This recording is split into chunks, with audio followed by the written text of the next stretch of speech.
Before gold, before the empire, before the legend, there was trust, and on Paradise Hill, that trust was tested in a way Tony Beets never imagined.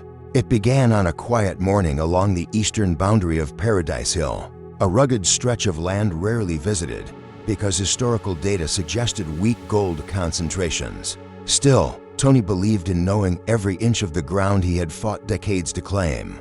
As he walked the perimeter, something stopped him cold, a fresh pile of overburden. The soil was loose, recently disturbed, not yet settled by wind or time. Someone had dug here recently. When Tony stepped closer and looked down into the pit, his stomach tightened. The hole was clean, uniform, roughly 6 feet deep and 8 feet across. This wasn't erosion. This wasn't wildlife. This was professional excavation. Track marks suggested a small excavator had been used. The walls were sharp. The work was precise. Whoever had done this knew exactly what they were doing. But the detail that truly unsettled him wasn't the hole itself. It was the location.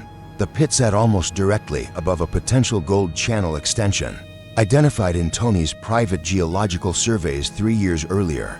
Information that had never been shared publicly. Data kept within a tight circle of family and senior management. Either it was an impossible coincidence, or someone had access to information they should never have seen. Tony radioed Mike immediately. Within minutes, they discovered 2 more similar holes nearby.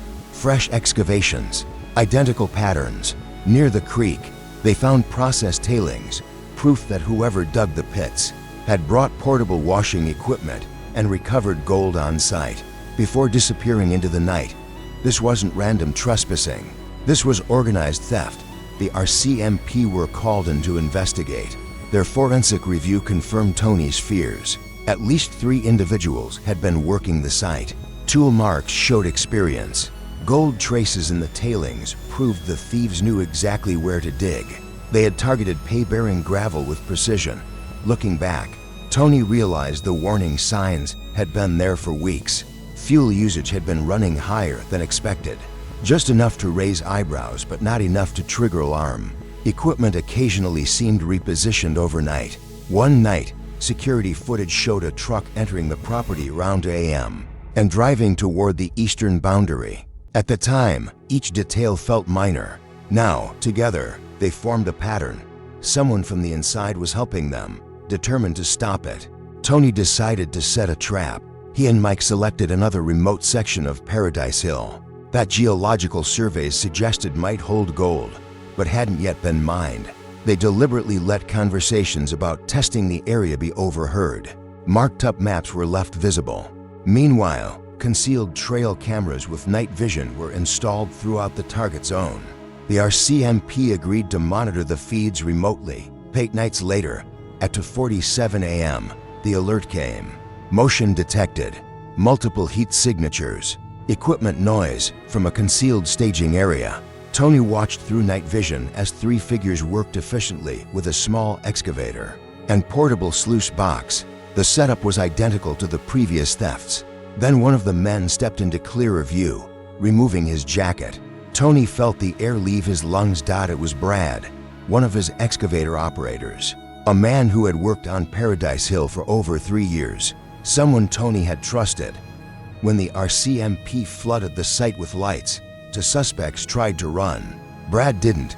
He stood frozen, caught in the beam, knowing the game was over. Later, police confirmed he had been feeding geological information to outside partners for a share of the gold. He claimed financial hardship as motivation. The arrest ended the thefts, but the damage ran deeper than stolen gold. Suspicion spread through the crew. Cameras went up. Access was restricted. Conversations grew tense. The easy trust that once defined the operation began to fracture. It was Minnie who confronted Tony with the hardest truth. By reacting with constant surveillance and suspicion, he was allowing one betrayal to poison everything he had built. The operation had thrived on loyalty and mutual respect. If that disappeared, the gold wouldn't matter. So Tony made another difficult choice. He removed most of the cameras, restored access, recommitted to leading through trust rather than fear. He addressed the crew openly, admitted his mistakes, and chose to rebuild culture instead of tightening control. Brad's betrayal left scars on Paradise Hill, but it also left a lesson. Gold can be replaced, equipment can be repaired, even stolen pay dirt can be recovered. Trust, once lost, is harder to rebuild. And in the Klondike, that may be the most valuable